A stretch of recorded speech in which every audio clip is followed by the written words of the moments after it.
cirandeiro. Cirandeiro, ó, a pedra do seu anel brilha mais do que o sol. Não faça o mal, quem te faz o bem. Eu vou ao mar, depois eu venho.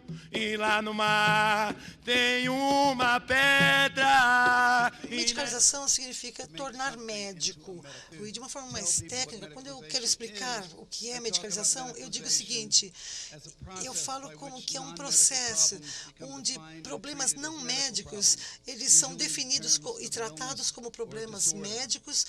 Quando se fala na medicalização, agora falando da epilepsia, falamos do TDAH, nós falamos que o resultado pode ser um pouco mais... Pode haver algum desacordo com relação a isso, mas o processo pode ser estudado da mesma forma.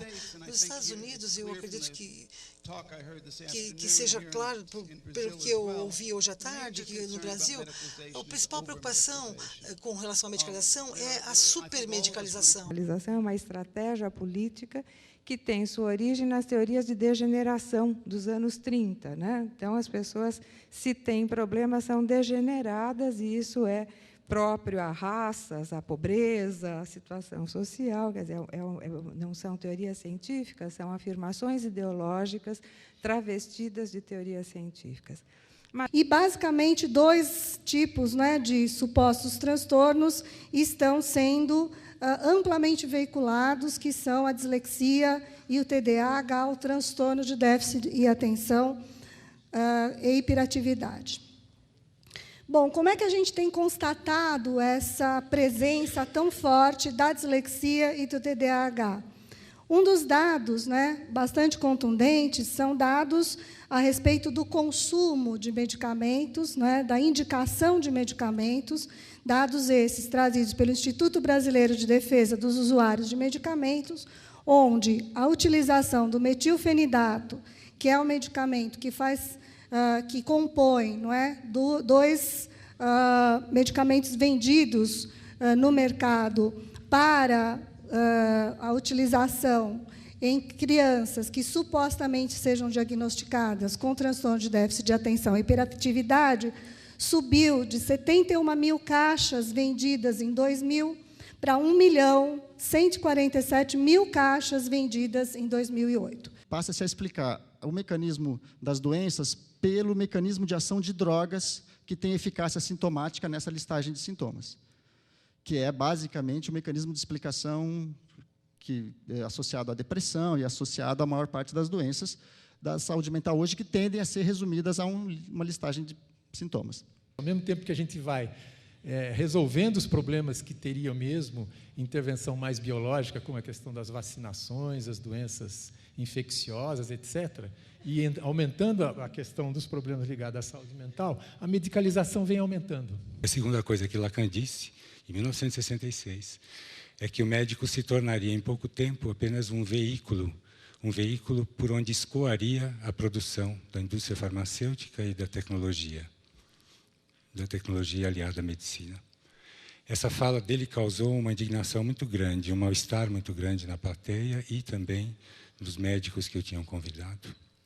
É claro que todo médico, estamos falando aqui principalmente de médicos, quer obter o máximo efeito de um tratamento farmacológico, com nem sempre o mínimo risco. Os médicos são, em grande parte, tontos.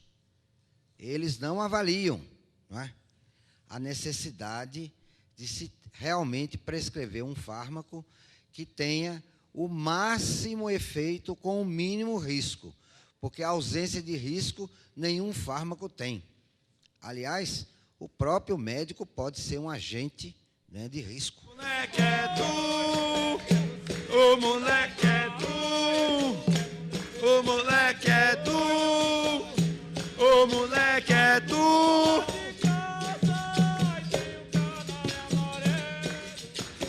Desenvolvem-se políticas públicas para enfrentar hoje a situação dos analfabetos jovens, mas salários baixos continuam, regras que impedem a autonomia da escola continuam, impunidades continuam. Sabemos que os problemas vividos por milhões de crianças e jovens é constituído, relacionado, como efeito de uma escola na qual, muitas vezes, seus professores sabem, sim, o que precisa ser feito para ensinar essas crianças. Eles sabem e não têm condições de fazê-lo, pois, para fazer, precisa de gente, de tempo, de pensamento.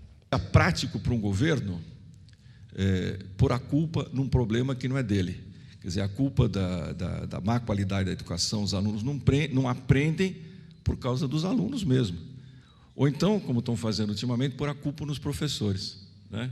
Então, a culpa do sistema equivocado, dos salários baixos, do horror, da questão cultural, da violência na nossa cidade, etc., é culpa dos professores. Então, é muito simples para um administrador colocar isso e resolver o problema dele. Para nós, professores, pouco deveria importar se esta criança tem uma mãe que, no momento, enfrenta um câncer, ou se o tênis dela é mais apertado, ou se o pai e a mãe estão se separando, ou se ela tem dificuldade e ela troca uma letra. Para nós, pouco deveria importar qualquer dessas coisas. A gente deveria olhar para os nossos alunos, entender que eles são diferentes, não moralizar a origem da questão que ele nos apresenta e encarar a questão que ele nos traz como desafio. Nós não conseguimos encarar como desafio, né? Nós olhamos e ficamos assim, que especialista será que a gente vai procurar para encaminhar esta criança? Porque ela sabia que desavença, briga, competição talvez dê origem a infortúnios. Eu também fico assim quando ouço história, pensando, refletindo. Muitas das condições sociais para aprender a ler ainda não foram satisfeitas para que a gente possa dizer que nós realmente sabemos quem são os disléxicos.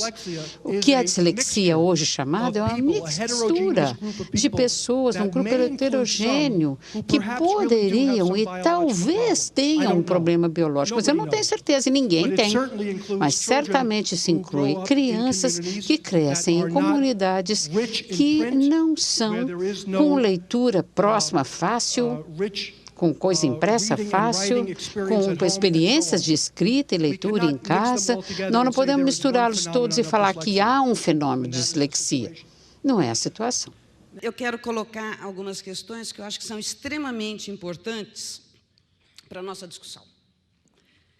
Existem pessoas que têm doenças reais. Não é disso que estamos falando, não é dessas pessoas que estamos falando aqui nesse seminário. Existem pessoas que têm doenças que realmente podem dificultar a aprendizagem.